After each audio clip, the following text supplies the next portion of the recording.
안녕하세요. 저는 영화평론가 이동진입니다. 상자 속의 양, 또다시 우리가 기다렸던 영화를 들고 한국을 방문해 주셨습니다. 많은 분들 정말 기다리실 텐데요. 고레다 히로카즈 감독님 모시겠습니다.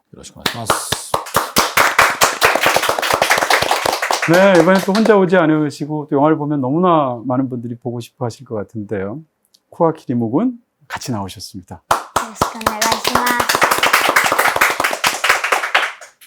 네, 사실 뭐 두 분 어제 한국에 오신 걸로 들었고요. 제가 여태까지 이틀 동안 하셨던 일들을 들으니까 정말 많은 일들을 내 안에서 벌써 많이 소화하셨더라고요. 오셔서 정말 일만 하시고 굉장히 힘드셨을 것 같은데, 이렇게 또 여기까지 먼 곳까지 와주셔서 너무 감사드립니다. 그래도 이틀간의 일정 중에 여기가 제일 편하시지 않은가요? この空間は映画好きの人にとってはパラダイスなので、ここに来るだけでなんかワクワクしますし。 코아키 리무군 이틀 동안 정말 많은 자리에도 출연하시고 또 맛있는 것도 먹고 그랬을 텐데 이틀 동안 있었던 일 중에서 뭐가 제일 기억이 나세요? 午後は、あそこ行ったんですよ。なんだっけ。美術館とか、あとカフェとかしに行って、あと、その韓国のお洋服を着て行って、写真撮った。まあ写真も撮りました。まあいっぱい写真は。見せて後で。はい。 네. 춤도 그렇게 잘 춘다고 해서 제가 꼭 다른 것을 챙겨서라도 보도록 하겠습니다. 칸네 영화제에서부터 이제 이 소식이 알려지기 시작했고 많은 분들이 감독님 영화를 기다리면서 또 소식을 챙겨봤습니다. 근데 칸네에서 찍으셨던 그 사진들을 보게 되면 이 리무군이 정말 가장 그 카메라 앞에서 자연스러운 게 아닌가? 여기 이렇게 약간 테이블 같은 데 위에 올라앉아서 이렇게 손을 이렇게 하면서 찍었던 사진을 제가 본 기억이 나는데요. 칸네 영화제 같은 그런 엄청난 자리에 가서 주연 배우로서 출연하셨던 행사를 보내셨던 기분이 어땠어요? まあいい体験にもなりましたし、あとはなんだろう、いろんな自然のことを分かり合えたし、なんだろう、こういうお店とか、いろんなお店、変わったお店とかがあって、すごく、なんだろう、すごく嬉しかったどんなお店行ったの？です。どんなお店だっけ？まあハンバーガーのハンバーガー屋さんとか、なんだろう、監督と一緒に行った、カニの監督がカニが好きなので。はい。それ韓国だな。そうだ。 점프해서. 네, 그랬군요. 감독님께서는 칸네 영화제가 굉장히 익숙하실 것이고요. 사실은 이제 현존하는 일본 감독 중에 감독님 이상으로 칸네 영화제를 많이 가신 분도 없을 것 같습니다. 모두 10차례 가셨고 경쟁 부분만 하더라도 8편. 그러니까 디스턴스가 2001년도에 나왔으니까 그때부터 8편의 경쟁 영화 부문으로 가셨다는 이야기는 정말 지난 한 20수년간의 21세기의 칸네 영화제는 고레다 히로카즈 감독님이 경쟁 부문에 참여한 영화제와 참여하지 않은 영화제 두 가지로 양분되지 않을까 싶을 정도로 정말로 칸네의 총애를 받고 계시고 또 자주 초청받으시는데요. 칸네 영화제를 가실 때는 어떤 마음이 드시나요? 이번에도 칸네 가게 됐다. 언제부터 언제까지 일정이 잡혔다라는 이야기를 듣게 되면은요. 行くのが当たり前みたいに周りがなってるのがちょっと最近は不安なんですけど、そんなに毎回呼ばれるわけじゃないよっつって厳しく口を酸っぱくして言ってるのにもかかわらず、こんなカンヌの映画祭の直後に公開日が決まってても、すごくプレッシャー。もちろん、そういう期待をされてること自体は、ありがたいことですけど、当たり前ではないし、やはりすごく緊張する場所でもあるから、と思ってます。 코아키 리무군에 관한 질문을 드리도록 하겠습니다. 사실은 감독님의 영화들을 우리가 좋아하고 놀라고 감탄하는 것 중에 하나가 더군다나 수많은 이제 어린이 배우들이 등장하는 그런 모습들도 있습니다. 그러니까 아역 배우들에게 어떤 연기를 이끌어내고 영화 속에 어떤 모습으로 존재하게 하는지에 대해서 감독님의 영화에 대해서 후대의 많은 감독들이 정말 허다하게 영향을 받은 것 같고요. 그럼에도 불구하고 이번 아역 배우로서 이 코아키 리무군을 고르는 건 굉장히 어려운 일이었을 것 같습니다. 왜냐하면 극 중에서 이제 휴머노이드로 등장하기 때문에 오디션을 통해서 어렵게 선발하셨다고 했는데 코아키 리무군을 처음 봤을 때 어떤 느낌 드셨는지 그리고 왜 이 배우여야 한다고 생각하셨는지를 여쭤보게 됩니다. もちろん、今までのやり方、怪物は違うんですけども、怪物のよりも前の作品に関して言うと、オーディションであった子のパーソナリティをむしろ役柄にもらってきて、その子で脚本を書き直すみたいな。で、なるべくその子のボキャブラリーの中でセリフを書いていくっていうようなやり方をして、そのカメラが回ってる時と回ってない時の差をなるべくなくしてあげるっていうようなアプローチの仕方をしてたんですけども、怪物以降は、自分でもセリフを書くようにはしているの。なので、少しこの数年子供たちへの接し方を変えてるんですけども、なので今回もその、人間役の子は台本渡してないので、自由にやってもらうっていうやり方をしてるんですけど、ヒューマノイドの側の子たちには、台本は渡していますし、その、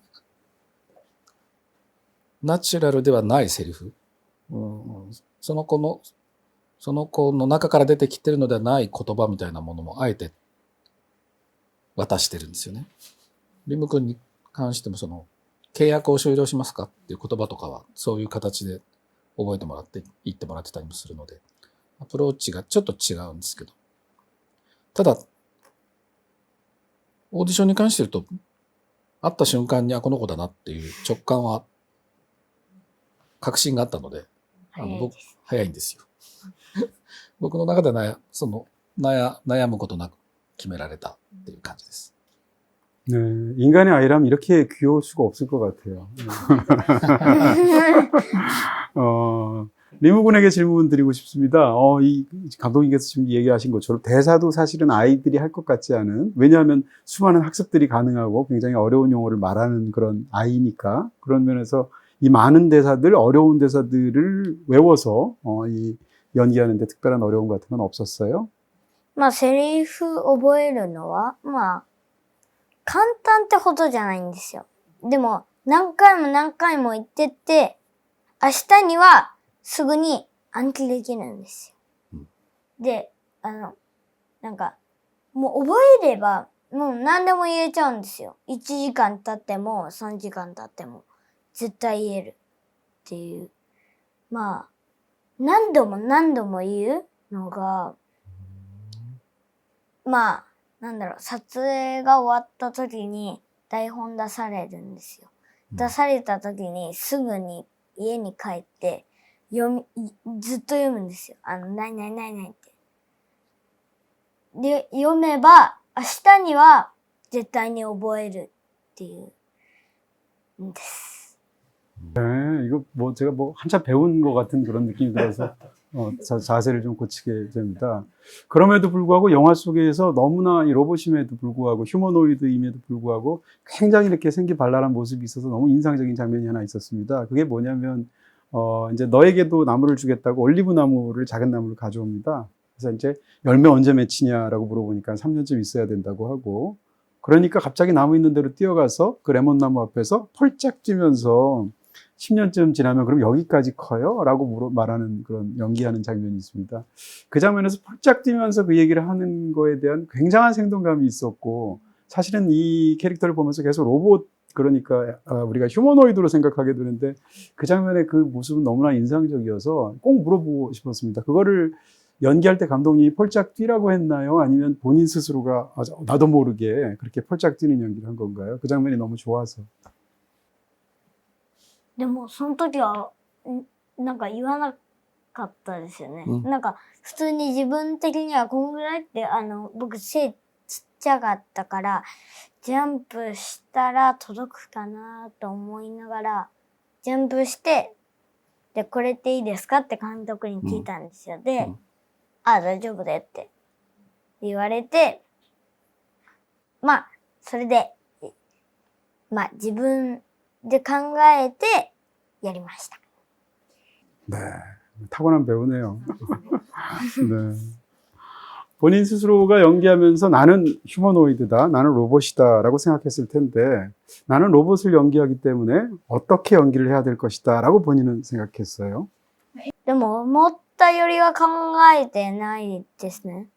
でも、ちょっと、これどうしよっかな、まだ言われてないなって、どうしよっかなって時は、まあちょっと頭を使うんですけど、まあ、でもそれほどは頭使わないでやってて、まあロボットだって思いながらやってないんですけど、普通に自分らしくやって、まあロボットのようになったんだなって思います。 타고났다는 얘기를 본인 스스로 하고 있는 거네요. 네. 어머니, 아버지, 그리고 또 주인공의 역할을 맡은 두 배우에 대한 질문을 이번에 감독님한테 드리겠습니다.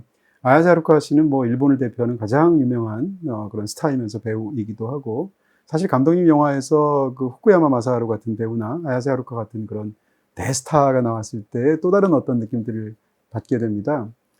이 영화에서는 정말 다양한 어떤 그런 깊은 감정적인 연기를 하고 있는데, 더군다나 이 바닷마을 다이어리 이후로 11년 만에 다시 만나서 함께 하셨습니다. 이 두 번째 경험이 어떠셨는지 여쭤봅니다. 海町をやった直後から、また何かやりましょうねって話はずっとしていって、あっという間に10年経っちゃったんですよね。それで、今回はもう、最初から綾瀬さんにどんな役をっていうことを前提に書いてる話なので、母親役をやってみよう、やってもらおうかなということと、あまりその彼女はネガティブな感情表現みたいなものをやってないんですよ、お芝居の中で。すごく天真爛漫な役が多いから、どうせやるのであれば、少しその関係がこじれた部分であるとか、笑顔を失っているとか、そういう状況に置かれた女性像みたいなものをやってみましょうという提案をさせてもらって、もうプロットの段階から一緒にこの一人の人物を作っていくっていう共同作業がかなり時間をかけてできたので、1年、プロットから脚本までなら1年あったので、その間にいろんなリサーチとかもご本人もされてるし、とてもいい時間を一緒に過ごすことができたかなと思ってます、今回は。 뭐 배우 이상의 그런 역할로 굉장히 중요하게 참여했네요. 그 다이고 씨에 대해서 한번 여쭤보겠습니다. 일본에서 굉장히 방송인으로 개그맨으로 이렇게 잘 알려진 유명한 그런 분이라고 전에 들었고요. 이 영화에서 보시면서 사실은 감독님 영화 속에서 릴리 프랭키 씨가 나왔던 것과 비교해서 보게 되더라고요. 릴리 프랭키 씨가 나왔을 때나 다이고 씨가 나왔을 때 감독님 영화 속에 생겨나는 어떤 약간 뭐라고 그럴까요? 여유라고 그럴까요? 여백이라고 그럴까요? 아니면 약간 웃음이라고 그럴까요? 이런 것들이 굉장히 흥미롭게 느껴지는데, 영화 속에서 그 다이고 씨가 이 소년과 함께 그러니까 수족관에 가서 다양한 이야기를 할 수 있을 텐데 굳이 그 문어를 데쳐먹는 이야기라고 해파리도 먹을 수 있다고 얘기할 때 그 엉뚱함이 그 배우가 갖고 있는 느낌 때문에 그대로 살아나는 게 아닌가 이런 생각을 했습니다. 이 배우를 선택했다는 것은 굉장한 감독님 입장에서는 어떤 좀 약간의 파격적인 부분도 저한테는 느껴지는 게 있는데요. 거기에 대해서 다이고 씨를 선택한 부분, 또 현장에서 어떻게 느끼셨는지를 한번 여쭤봅니다. 今回いろいろ異質なものを共存させるっていうのがいろんなところでテーマになっているから、ストーリー上もそうだし、ガラスと木とか死者と生者とかで、夫婦もそうだなと思っていたので、一見すごくバランスが悪く見える二人が物語を辿っていくと、こういう夫婦ってあるよねって見えるといいなと思ったんですよね。それで誰が隣にいるといいだろうなと思って、役者じゃない方がいいなと思って、ミュージシャンか芸人さんから選んでみようかなと思ってですね。で、キャスティングの会議の1回目に僕から大悟さんの名前出しました。